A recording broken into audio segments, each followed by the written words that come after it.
Hey guys, this is Dawson Discussions, and my name is Nathan L. Dawson Jr. Today's date is April 9th, 2021.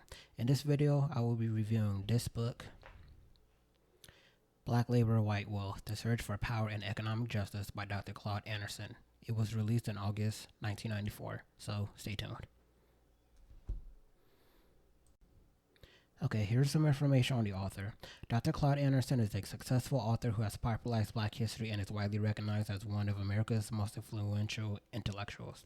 He has drawn the nation's attention on the issue of race and the advantages of redeveloping and industrializing Black communities. Dr. Anderson has a broad and varied base of experiences spanning education, business, national and state politics, and successful economic and social reform. Dr. Anderson is currently president of the Harvard Institute, a Black think tank. He was appointed by Jimmy Carter to head the Coastal Plains Regional Commission.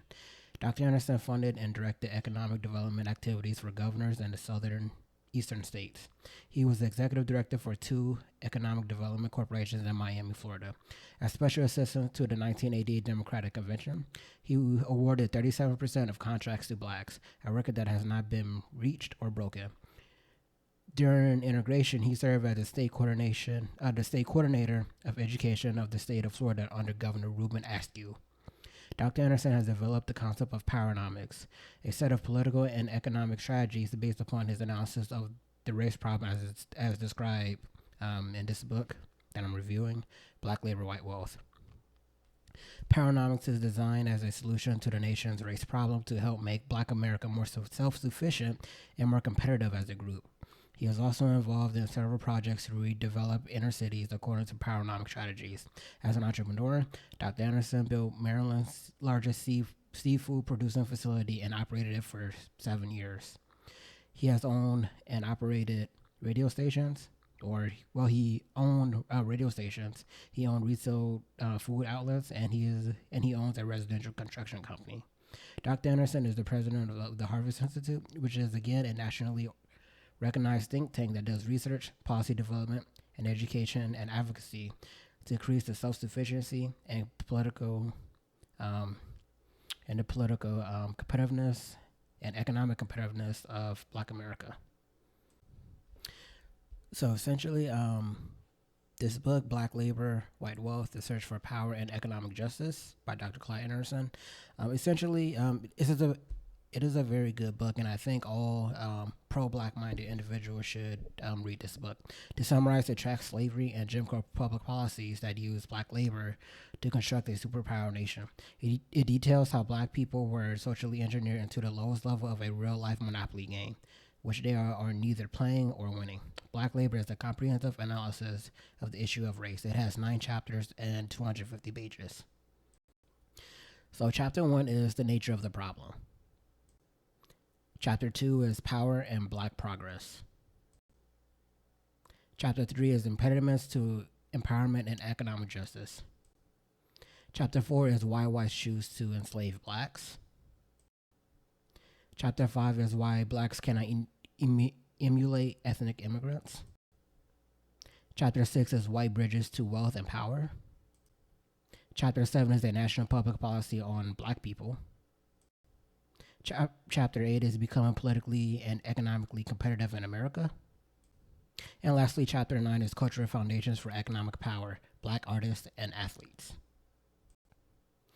Okay, Chapter 1, the nature of the problem. So the root problem in the Native Black communities in the United States, and what I mean by Native Black is Black people who are actually in the on the U.S. mainland way before the country was established, in order to delineate us from, or to make sure that we're not confused with the Jamaican immigrant or the Caribbean immigrant or the African immigrant or any other recognized Black immigrant to America. So so what I mean by Native Black is actually quote unquote the American descent of slaves. Essentially, the root problem in Native Black communities in the United States is race and an unjust distribution of our nation's wealth, power, resources, and capital. Data from the 2016 survey of consumer finances indicate that Black Americans possess no more than 3% of the nation's wealth while um, compromising 15% of the U.S. population. Being a free black person was being quasi-free because you had to prove that you were free long before the Civil War started. Almost 400,000 free blacks throughout the North were subjected to anti-black practices in 1841. Of course, before 1841, but again, going off of the book, at least I'm trying to, actually, I'm basing my review off of a script, so I actually took most of the good, at least what I think was beneficial that I actually wanted to talk about from the book, Black Labor, White Wealth. So, of course, we inherited a legacy of permanent poverty and powerlessness. Over America's history, it has become more pluralistic, as in becoming more and more multicultural and competitive. But blacks' marginal conditions remain relatively unchanged. At least 50% of free blacks were in poverty. Shortly after the civil rights movement of the 1950s and 1960s, 55%, which is slightly more than half of blacks, fell below the poverty line. And according to the 1990 census, 40% of black families are receiving public assistance or welfare, and 56%, again more than half of all black female-headed households, are beneath the poverty level. All according to Dr. Anderson. Of course, it will make sense for him to say like the 2010 census, but this book came out in the 1990s, so he's actually basing it off the 1990 census. But still, what he say is still true to this very day. Also, Dr. Anderson criticizes conservative forces for being protectors of the status quo. He says they rigidly oppose any societal changes regarding race and resources, which places them in a direct opposition to and in conflict with blacks. In many ways, white liberal policies have been injurious to blacks as those of conservatives. Neither political wing, the left wing or the right wing, left wing being liberal, social democrats, democratic socialists, self-proclaimed communists, and like whatever they call themselves today. And same with the right wing being the reactionary conservatives, traditionalists, and whatever they call themselves these days, have offered any programs or resources for improving the overall socioeconomic condition of blacks. While conservatives have sought to sink black ships, liberals rearranged the deck chairs on the ship to make blacks comfortable. Both sides approach black issues differently. Dr. Anderson says the modern-day conservative movement arose in the late 1960s as a white backlash to the civil rights movement. Because of the Black Power protests and the urban riots, because the Black Power protests were mostly headed by the Black Panther Party for Self-Defense, you probably know them as being led by Huey P. Newton. And then, of course, he talks about black conservatives being anti-black because of, he says that white conservatives are anti-black. So me, myself, I'm neither liberal nor conservative because, again, after learning more about this man right here, kind of covering it, Dr. Anderson, I actually started to veer off from broad-based politics, which is national politics, and then I actually focused on black economic issues.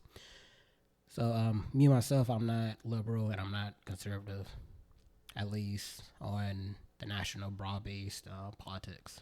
It's kind of hard for me to say, but I'm not liberal or conservative. I'm just not liberal or conservative. Also, Dr. Anderson, he talks about the Black-Jewish Alliance. Well, prior to the 20th century, there were no known record public commitments of Jewish organizations to help black people. After Reconstruction, the efforts of the individual Jews to assist blacks were flawed because they encouraged the blacks to assimilate into the broader white culture, something that Jews themselves did not want to do. The majority of Jews fleeing Europe during the first 2 decades of the 20th century, which is the 1910s to the 1920s, they were poor, liberal, politically, and all alone. So blacks returned the favor by aligning with Jews against religious bigotry and oppression, and formed an alliance to give blacks access to higher levels in government and the corporate world and the private sector. Jews established businesses in black neighborhoods.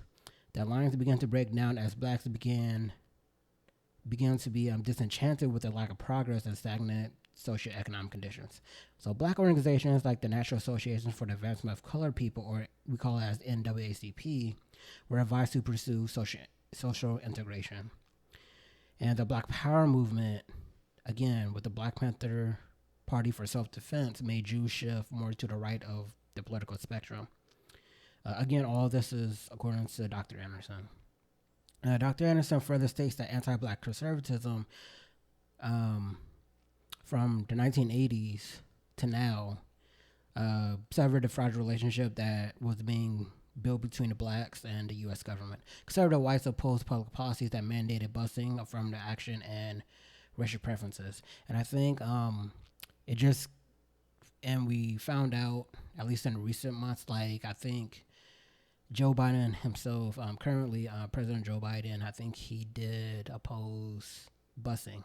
And then again, conservative critics said that he didn't want his children or grandchildren or something along those lines to be going to a jungle.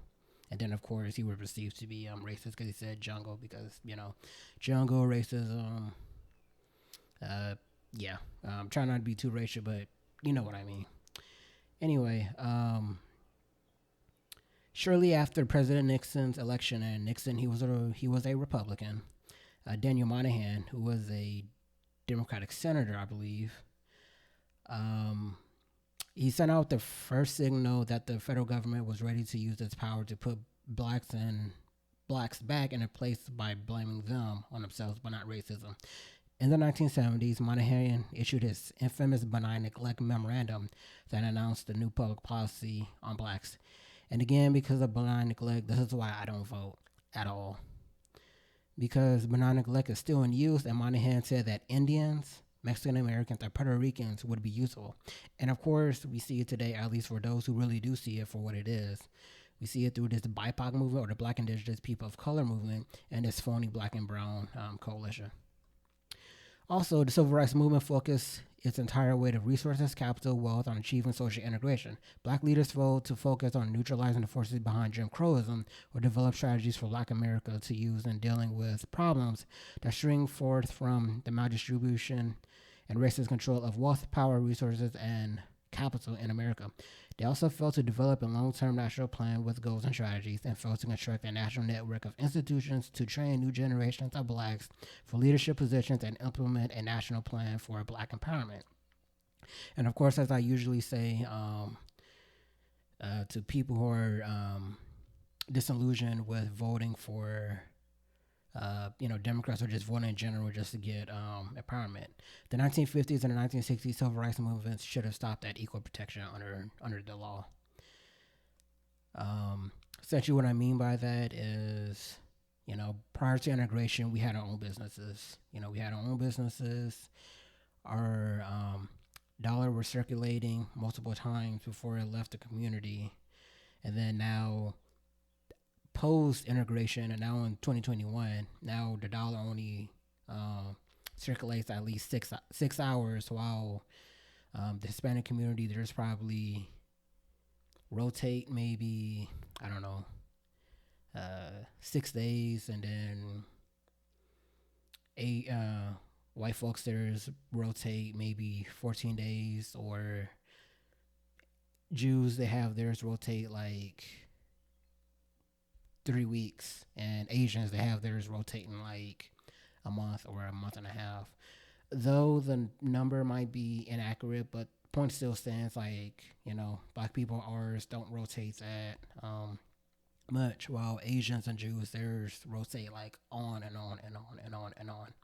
So black labor made the nation strong, wealthy, international world power, but nothing has been proposed to seriously bring the remuneration or fairness to Black people in general. In Chapter 2, Power and Black Progress, Dr. Anderson defines power as the ability to bring about fulfillment of one's desire and needs. Blacks have made little relative progress from slavery to today because we still have not acquired the necessary sources of power to create positive change in our marginal conditions. He says that economic power has always been the greatest source of power for individuals and groups in America. So, the Jews and the white Anglo-Saxon Protestant Christians have uncontested control over a disproportionate share of America's wealth. He says, Dr. Claud Anderson also says voting in publicly held elections is a key source of power in any democratic society, as the voting groups have certain collateral forms of power. The 15th Amendment prohibits the federal government in each state from denying a citizen the right to vote based on the citizen's race, color, or previous condition of servitude. But without wealth, numerical, or social accountability powers, voting becomes a weak form of power for blacks. Voting rights have pacified blacks by allowing them to make choices but never decisions.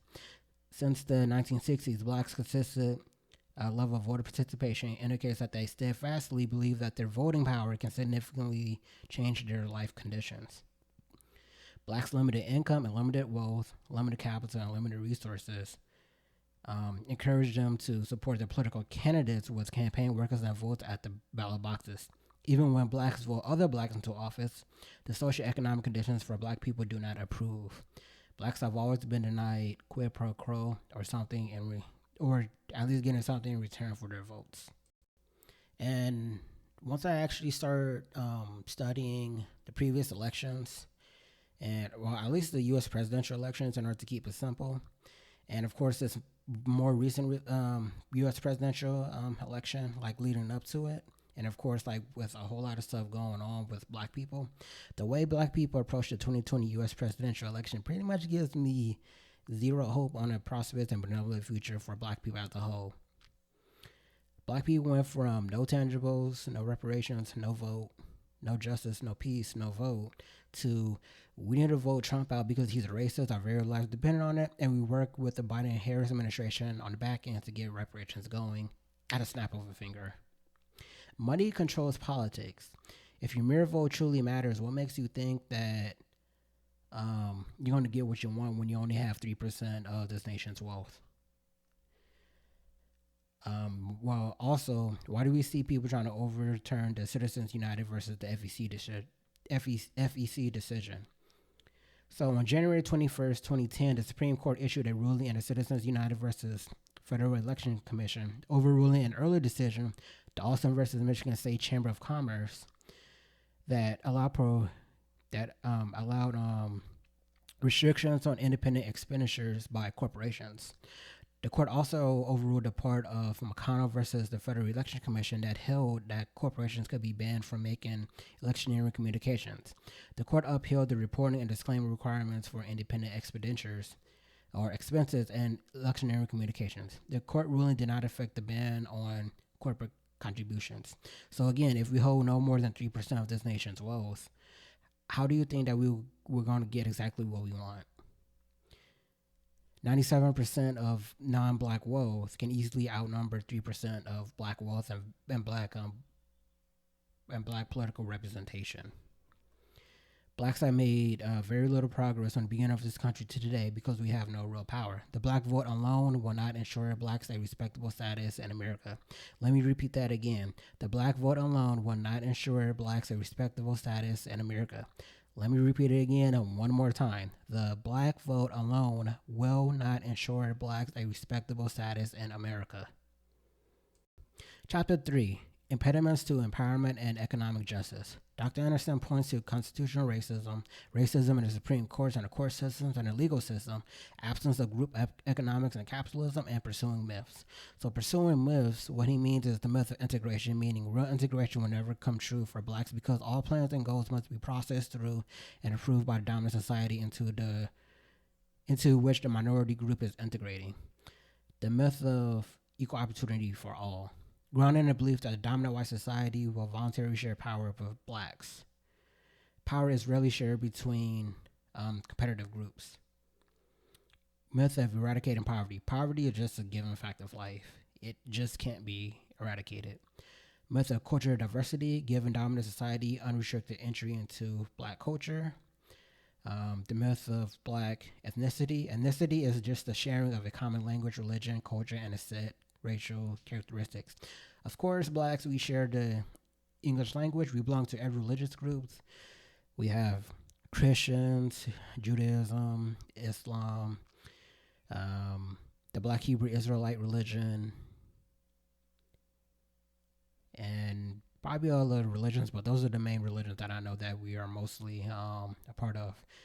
We have no clear-cut culture, and we have a racially mixed tree.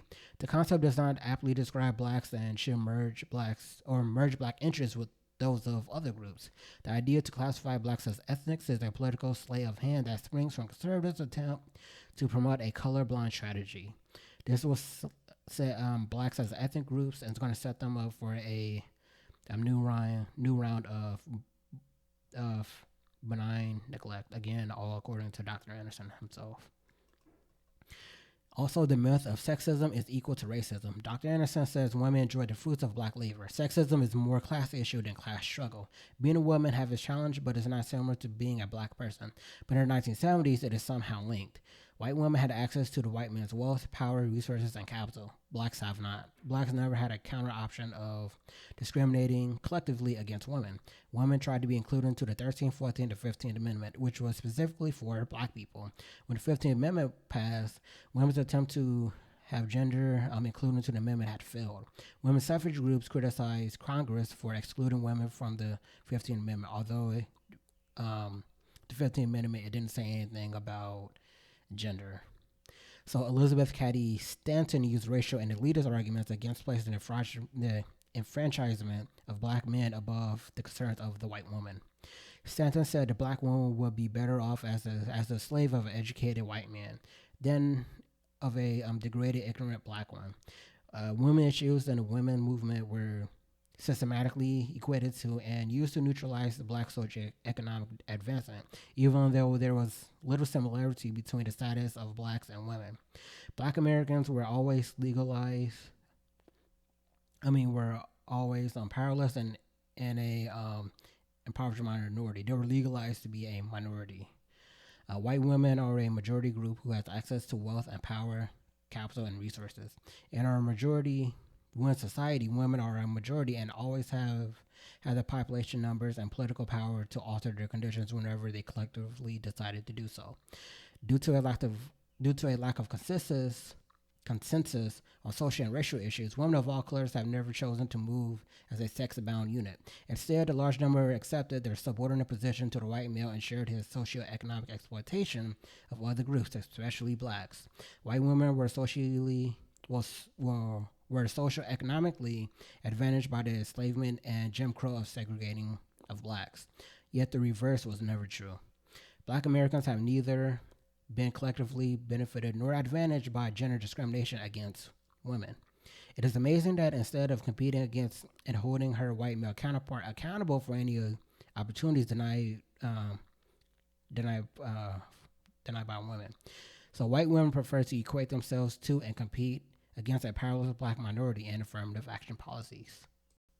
And also the myth of black feminism. Black females have improved their historic advantage over black males. Black women were also beneficial for government reporting purposes as they counted as both female and black. In 1954, the income of black women far surpassed the incomes of black males, and the income gap has continued to widen even today. Black women could work, go to school, socialize, and engage in intimate relationships with whites when black males could not. Sorry about that. The black female was placed closer in physical and symbolic proximity to the white male. A white male with a black female mistress was an acceptable part of Southern life. Black males were totally powerless to protect black males. Black males were totally powerless to protect black females. Black males as a class were never granted the full socioeconomic options to play out the male roles as head of the black family and household. More than one-third of black males are unemployed, on parole, or in prison, or have a 20-year shorter lifespan than a white female and 10-year shorter lifespan than a black female. Also, another obstacle is criminalizing blacks. Of course, 99% of prisons are 99% of prison inmates are they committed blue collar crime, which is murder, assault, arson, etc., which are predominantly black. But white collar crime is predominantly white, like insider stock trading, toxic waste dumping, and embezzlement. So it's kind of like an unfair disproportion of who is going to go to jail. So it's more skewed towards blue collar crime than white collar crime, because blue collar crime is a little bit easier to investigate, while I think white collar crime is not so easy to investigate. I think I took a course in criminal justice years ago, and I think it did mention that. I'm probably gonna have to like reread into that, because I think I might have the notes, or I probably might not have my old criminal justice notes. But I think that's probably the case. I think. Chapter 4 is why whites chose to enslave blacks. Dr. Anderson talks about the Abrahamic religion, Christianity, Islam, and Judaism enslaving Africans. I'm not Christian, I'm not Muslim, and I'm not Jewish. Again, slavery in America was unique. Most black people, they know about that. So, yeah. Chapter 5, why blacks cannot emulate ethnic immigrants, because we're not immigrants and we can't emulate them. The circumstances spring from different experience and options. We've always been part of this country since its inception, but however, we do lack unity, so we can't really emulate ethnic immigrants when we don't have a full sense of unity. Probably, hopefully, decades from now, we might have unity, and then we might emulate them to a degree, but for now, we lack a sense of unity. Chapter 6, White Bridges to Wealth and Power. This is the longest chapter in the book. In order for me to condense it, Dr. Anderson says blacks were involved in every aspect of the development of the nation. And after the Civil Rights Movement, the increased reliance of information technology and immigrant labor has all but ended white societies depended on black labor. Chapter 7, A National Public Policy on Black People. Dr. Anderson says a national plan for black empowerment should focus on blacks becoming politically and economically competitive by acquiring resources, power, wealth, and capital. He also says the 1950s and the 1960s movement failed because the black leadership mistakenly believed that by removing Jim Crow symbols that racism would die off completely. They thought that integration would make them equal and give them resources, power, wealth, and capital, and they failed to construct long-term institutions with long-term goals that could transcend generational lines and produce a never-ending flow of competent, well-informed new talent. Chapter 8, Becoming Politically and Economically Competitive in America. Dr. Anderson says blacks must be more self-empowering from in cases of leadership, wealth creation, capital formation, practicing group economics, collective economics, cooperative economics, having much better behavior patterns, building a strong sense of community, set particular roles for institutions, government resources, and lastly, being politically empowered. And lastly, Chapter 9, Cultural Foundations for Economic Power, Black artists and athletes. So music and sports have represented such business opportunities for blacks in those industries. I mean, we dominate sports and the entertainment industry today. The only thing that's really missing is the capital, entrepreneurs, investors, and a commitment to pursue economic empowerment. So essentially, I really did like the book, Black Labor, White Wealth, The Search for Power, and Economic Justice by Dr. Claud Anderson. And Dr. Claud Anderson, he is that guy. So, me personally, I believe in Greenwood, Tulsa, Oklahoma, Mount Bayou, Mississippi, Durham, North Carolina, Rosewood, Florida, Seneca Village, New York, Jackson Ward, Richmond, Virginia, and countless other self-sufficient black communities, because they really did exist, and they can do so again. So, we yell, Black Lives Matter, support black businesses, bank black, but no one is really saying buy blacks for blacks. But we just keep voting for these benign neglect politicians and hope they will give us some empowerment instead of practicing ethnic aggregation and lobbying politicians that will not use benign neglect against us, so we can actually become more competitive in America. So I'm not voting. Reason why I'm not voting is because money is louder than a vote. As Dr. Anderson mentioned, again, from this book, Black Labor, White Wealth, since the 1960s, blacks' consistent level of voter participation indicates that they steadfastly believe that their voting power can significantly change their life conditions. Blacks' limited income and limited wealth encouraged them to support their political candidates with campaign workers and voters at the ballot boxes. Even when blacks vote blacks into office, the socioeconomic conditions for black people do not improve. Blacks have always been denied quid pro quo or something in return for their votes. So, again,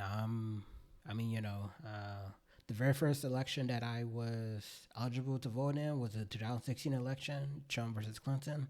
Neither one was deserving of my vote. Once I actually started listening to Dr. Anderson, on Facebook through, Dr. Boyce Watkins, knowing that the black wealth was going to zero, I was learning more about businesses. Well, learning how to build a business, trying to plan my business, invest in the stock market and whatnot. I've actually shifted from the broad-based national politics to actually trying to think of ways on what I can actually do in order to empower black people, because I'm black myself, and it's easier for me to relate to the black communities and the country as a whole because I'm black myself, and I actually relate to black people themselves in America. And by black people, I actually mean the native black American. Again, native meaning those who are actually born in America, who are not, first, second, third, fourth generation immigrants. Again, I have no hatred towards them. It's just, just the American descent of slavery and Jim Crow. That's actually the people who I actually identify more with, and I actually know them more than other immigrant groups actually coming in here. So I can't relate to those immigrant groups because, they immigrate here and then, they use their business acumen to, establish all these businesses, and then, they be buying up all these blocks like, Chinatowns, Koreatowns, Little Italy's, I think maybe Little Somalia, Little Mogadishu. I think they're up in Minnesota, but you know what I mean. Like, I just can't relate to those immigrant groups, and of course, I can't really relate to even the Hispanic groups because, again, this book is called Black Labor, White Wealth, not Black and Brown Coalition Labor, White Wealth, and certainly not Black, Hispanic, Latino Labor, White Wealth. It's strictly called Black Labor, White Wealth. So that's actually what this book is called. And speaking of, the Hispanic community, again, I have no hatred towards them or a very deep disdain for them. But according to Dr. Anderson, again, the book, Black Labor, White Wealth, in the 1990 census data, 85% of those listed as Hispanic also classify themselves as Caucasians. This ethnic group is the fastest growing population and is challenging blacks for numerical and political dominance as a minority, which they really aren't really entitled to. Hispanics have enjoyed the benefits of having it both ways. First, they criticize white society for its disproportionate share of wealth and power. Then they classify themselves as Caucasians for social issues. So these groups classify themselves as Caucasians for social purposes, then as minorities to qualify for governmental labors. Again, I found out about that in page 103 of this book. So again, I do not believe in a black and brown coalition. I do not believe in a black and brown coalition. I do not believe in a black and brown coalition. But, then again, they're trying to say like, hey, be proactive in this black and brown coalition. No, I don't believe in a black and brown coalition. This book right here is called Black Labor, White Wealth, not Black Labor and Brown Labor, White Wealth. And it's not certainly called Black and Brown Coalitions, Labor, White Wealth. It is not called Black and Brown, Black and Hispanic, Latino, Labor, White Wealth. It's not called that. It's called Black Labor and White Wealth. Of course, some Hispanics are black. Like maybe might have like a black Latino, but more specifically, I'm actually more concerned about the native, non-Hispanic black American. So, I think that there was also a story that story goes with a Soho Karen. It was like a white Hispanic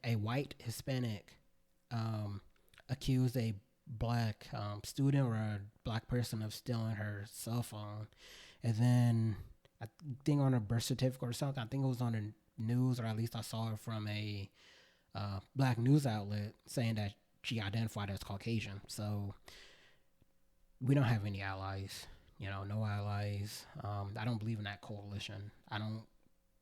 Yeah, I don't believe in a coalition at all. I just don't. It just plus and all that. You also have AOC. She's brown herself. She demands reparations for immigrants, quote unquote illegal immigrants. Yeah, illegal immigrants, while opposing it for the Native non-Hispanic black people. So no, I do not believe in a black and brown coalition. It's just, I might have like maybe some liberals watching this video, but I do not believe in it. Plus, not all that, the name of this again, I have to just keep hammering in this point. This book is called Black Labor, White Wealth, not Black and Brown Coalition, White Wealth, or Black and Brown Coalition, Labor, White Wealth, or Black and Brown or Black, Hispanic, Latino labor, white wealth. It's called none of that. It's called Black Labor, White Wealth for a reason. You know.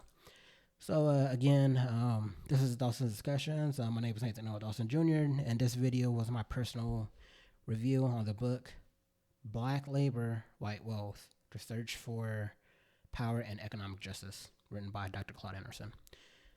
So again, this is Dawson's Discussions, and my name is Nathan Noah Dawson Jr. And I'll see you next time. I'll just see you next time. All right, stay tuned.